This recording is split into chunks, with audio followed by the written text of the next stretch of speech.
All right, Jett, what do you got for us? All right. Actually, I'll go big cam on this again. So sorry, John. Bye, John. See, Johnny, is it Turkish delight? Oh, no, it's not. Oh, sorry. There. It's not Turkish delight. Darn. Yesterday, my sister-in-law hooked me up with a 20% off coupon at Shoppers Drug Mart, which is like the CVS of Canada. And I think the combination of that and some good news that happened at work, I decided to treat myself a little bit. And so I bought a Sega Genesis Mini. It's very nice. So they went above and beyond. Awesome. So besides like looking super cool, the cartridge slot actually opens. The expansion port where you plug in the Sega CD, that opens up. Let me try and open that up here. Wow. Sick. Wow. Does the volume slider and all that work? The volume slider does go up and down. Does the click is on off click? Yes. Also, yeah.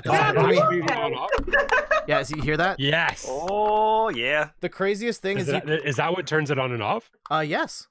Amazing. Wow. It's good design right there. You can actually buy like a mini set in Japan that has the Sega CD that plugs into it, and the 32X, and the Sonic and Knuckles cartridge, and a Sonic 1 for the full Tower of Power. It's like $8. That's amazing. I was literally going to ask that. We need someone to make that, 3D print it. Yeah, I'll do it. Just let me know. Nice. All right. So, have you played it yet? Yes, we'll get to that in a sec. So, yes, hardware-wise, this is probably my favorite Mini. It looks so good. The extra touches that go above and beyond. I've heard, also, if you crack open the model of the Sega CD Mini, there's actually a piece of cardboard in the spinner thing, and it's actually a cardboard circle of Sonic CD, the disc. Really? Yeah. That's so extra. That's awesome. The little things, right? It's the little things. It comes with 2 controllers. It's the 3-button controller, not the 6-button controller. So yeah, don't play Street Fighter on this. Street Fighter is still bad on the Sega Genesis unless you've got the 6-button controller. You can buy it separately though. I haven't turbo button. Yeah, I haven't held a Sega Genesis controller in a long time. It feels a little different. A little. Dude, even growing up, the Genesis is kind of disgusting. Like the controller's not that good to hold. Wow. The 6-button is better, but that like bear you're holding is terrible. So it's just bad. The which one? Oh, I called it the bear. Like the big that one. It's like big and fat and gross. Oh, okay. Yeah. Much like bears. Much like bears, big and fat and gross. The controller feels a little lighter than I remember it, and then the travel distance on the D-pad feels a little longer than I remember it. I could be like totally wrong because I haven't played a Genesis in like 20 years. I do remember the controllers being very light though. Okay. For some reason. I just took all the innards out of yours so I could beat you at the game we were playing. Wow. Yeah. This isn't working. And so yeah, I bought this last night and I actually spent most of the night taking photos for my Instagram account. So those will be being posted in the next few months.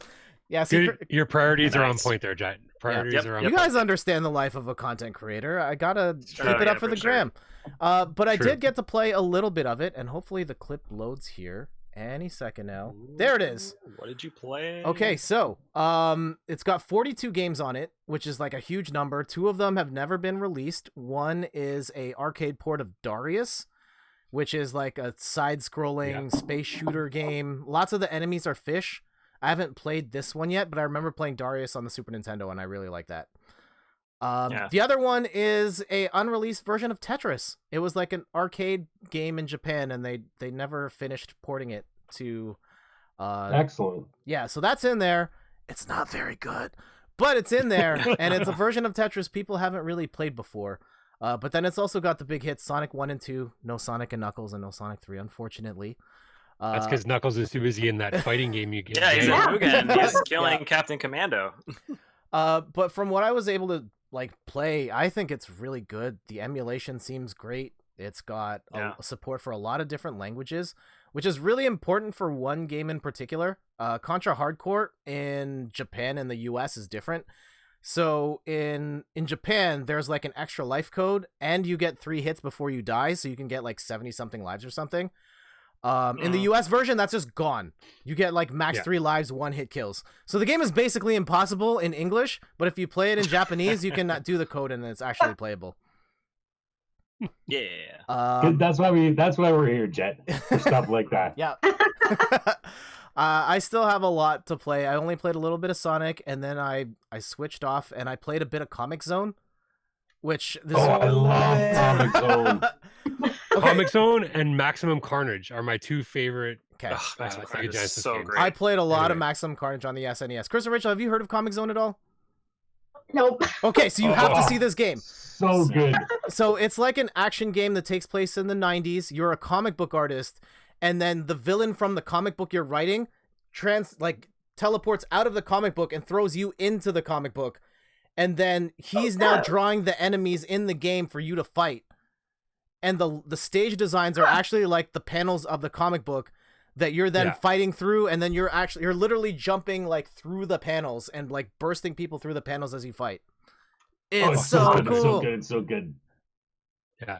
Like, I rented this game so much I should have bought it. That's how much money I spent on renting this game. And so yes, It's look at also, this. it's also like really impressive looking for the Genesis. Yeah. It's like Yeah. really Yeah. nice. Yeah. And Yeah, I look love at how that. he swings through the Woo. panel. Yeah, exactly. That's sick, dude. Yeah, I'd never played this Oh. game up until now. I remember like so good. reading Game Fan magazine. I don't know if anybody remembers that one, and they had like the big pictures of this Comic Zone game, and I was like, man, I really want to play that someday, and I finally got to do that. I'm not very Nice. good at it, as you I can see. love that he's wearing rad like bike gloves too at the same time. You can't get more 90s, dude. No, No. Yeah. and that sweet ponytail, Yeah, the like blowing in the ponytail. wind with every punch. Yeah. Oh, it's so good. He looks like Mr. Perfect. He does Yeah. kind of. Oh man. Yo, side tangent. Mhm. Maximum Carnage is freaking amazing. Oh, That yeah. game is great. Yep. That's Can confirm. soundtrack Yes. by Green Jelly. Oh god, Green Jelly. It's Yeah. literally on my iPod. Literally the whole soundtrack. So wait, what's another game from the Genesis Mini that you haven't played that you look forward to playing? Oh geez. Let me grab the box here and I guess what I really wanted to ask was, have you played Toe Jam and Earl? Oh, that's another good game. It's I so have- good. as a Oh. Nintendo kid, no, I did not play Toe Jam and Oh, Earl growing that's up. so good. Do you want So, dude, like, that game is so fun. And like, I know I've told you a couple times we've gone to that California Extreme, the arcade convention. Like, Mhm. we've gone multiple times, and they Mhm. have a game room where it's just games of like console games. Mhm. And dude, I don't know why, but someone like blasted that music in that room. Memories. The game is so great. Also, good soundtrack. I'll read some choice like the games I think are worth noting here. Echo the Dolphin. Yep. Mickey Mouse Castle of Illusion. Classic. Yes. Alex Kidd, Altered Beast, Castlevania Mm-hmm. Bloodlines, Columns, Earthworm Jim. Yeah. Yep. Yeah, that was a good one. Gunstar Heroes. I've actually played a lot of that on the Wii Virtual Console. Yeah, it's good. Phantasy Star 4. It's a good one. Dr. Robotnik's Mean Bean Machine. Sonic Coolio. Spinball is here. Love that one too. Also an amazing soundtrack. Streets of Rage 2. Yes. Oh, yes. Vector Also an Man. amazing soundtrack, dude. This Vector is is good. Yep. And I one more thing on here. Road Rash 2. Oh geez. I Two huge misses there, by the way. 2 is what? Two huge misses there in games that they didn't include. Okay. Number one, Booger Man. Yep. And fine. number two, the Genesis version of Aladdin. Oh, yeah. So good. That's being sold But it's- separately but it's- though. It's coming out Yeah. now, though. Yeah. Yeah. But it's Ugh. so good. It's true. No Street Fighters, no Mortal Kombat. There is a Street Fighter in there, yes. Oh, is it Champion Edition? It's in Yeah, there? it's the Champion Edition. Oh, nice. Nice. But then they give you the crappy 3-button controller and you might as well not even play it. Yep. Fair. Hey, is sort of Vermilion, is that in there? I don't think so. That's a good one, too. Landstalker? Yeah, no. Landstalker is like an RPG. Okay. Hmm. Anyways. Anyways. Okay, Strider's on here as well. I It's a don't good know. one. Did you say Ghouls and Ghosts on there? No. Oh, Mega Was Man that Wild. released on the Genesis? I don't know. yeah, Ghouls and Ghosts was on the Genesis, wasn't it? Okay. I know I played it on SNES. I guess I'm not sure. Oh, you're going to say Mega Man The Wily Wars? Yes. That is Oh, on I'm there. pretty sure that was only released on the Sega Channel, I think is what it was. Oh, I think. weird. Look it up. Yeah, I gotta look it up. They're also unique versions of those games. But anyways. I digress. Randy says Sword of Vermilion is on the China/Korean version. Oh, nice. It's a great game. Great game. Also, Chris and Rachel, if you're looking for Mario Maker levels, Randy dropped his ID in the chat. Okay. Yes, we saw. Okay. We'll get it. We'll watch the VOD later. Cool. Yes. Thank you, Randy. Yeah, North American version of Wily Wars is only released on Sega Channel. Man, do you want to explain Now you have it. Do you want to explain for the youngins what Sega Channel was? Oh God. Okay. Yeah. So in 1990 something, like Sega had this service that lasted multiple years somehow. That you could plug in a like LAN adapter, I want to say, to No, it's the a Genesis. coax. Coax. It was a coaxial. You're right. Oh my God. It wasn't even LAN. Yeah, coaxial cable, and then you could download specific games and like cheat codes and stuff for your Genesis, and it was like 15 or 20 bucks a month. We didn't actually have it, but they also released some exclusive games for some dumb reason, and so like it's the only way that you could play like Mega Man: The Wily Wars, or I know Golden Axe 3 was only released through that channel, and then so for like years and years and years they were never playable, and then they finally become re-released, but. It was kind of ahead of its time, to be perfectly honest. Yeah, that was just crazy. It was Sounds like it. it was an internet downloadable game console service like 15 years before that happened with the real ones. Yeah, it legit lasted for a long time. It's Yeah. like, wow, this is around, so that's cool.